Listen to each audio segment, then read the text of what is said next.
Hi, I'm Josanne Wright Calendar, the author of the Happy Little Garbage Truck picture book and educational system. Talking a lot about how to think for yourself because as school starts, we want to encourage our children to have and use the critical thinking skill of thinking for themselves instead of trusting their buddies who might persuade them to do things that they know aren't right. But, when we model this characteristic ourselves, then children who we're working with and teaching can see that, oh, there are some skill steps toward something, attaining this ability to think for ourselves. And since it's a critical thinking skill, this is something that a child can be using every single day.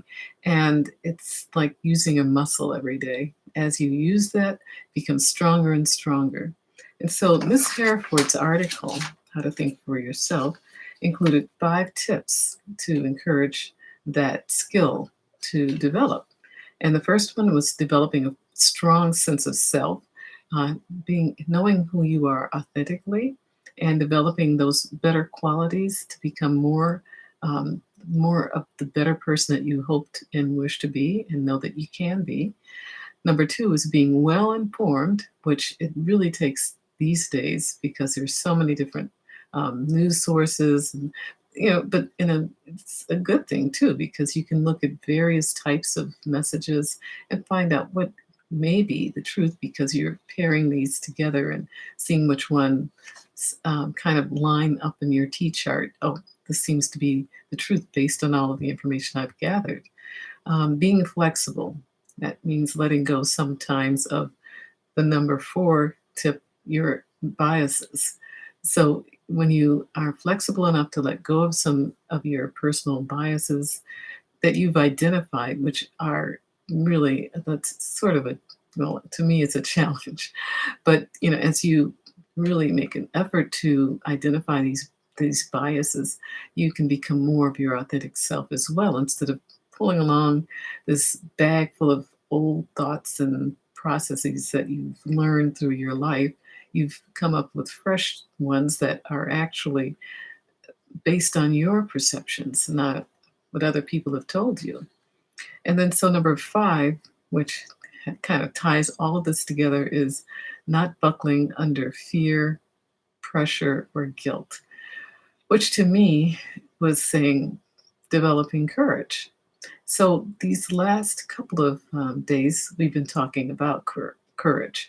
So what I did in setting up my talk for today was I went to my old faithful friend, excuse me, my Webster's New World Dictionary.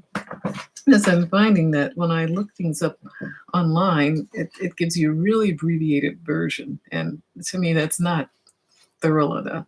So I'm looking at the Webster's Dictionary version of our description and thought about when I was thinking about courage. Let me find it. Okay.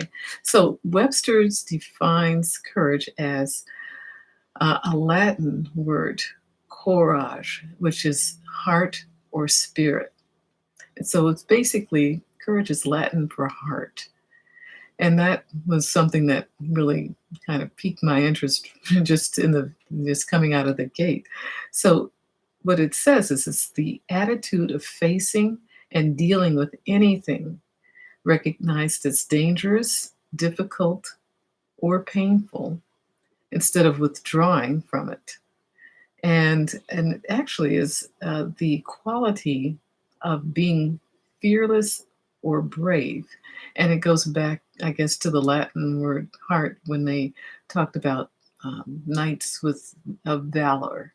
And so valor is something that we all can possess, and we'll talk more about that later. But I looked further in my Webster's and found the second definition was mind, purpose, and spirit, as in the courage of one's convictions.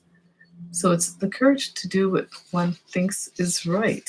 And, we'll explore a bit more of this and how to incorporate this quality in our lives because as we examine Miss Horford's tips, you know, she made a comment in one of her articles that courage is the best attitude of mind to develop to fight fear. And today there's so many things going on.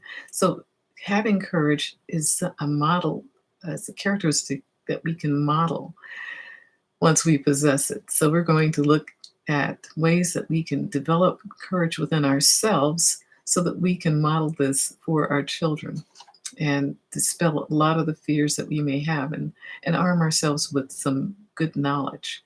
So hopefully this is helpful. I'll talk with you in maybe in a week, or I think maybe next Wednesday.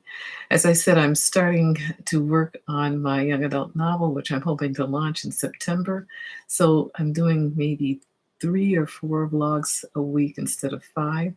So I'll see you next week for sure, God willing. Okay, have a great weekend. Bye bye.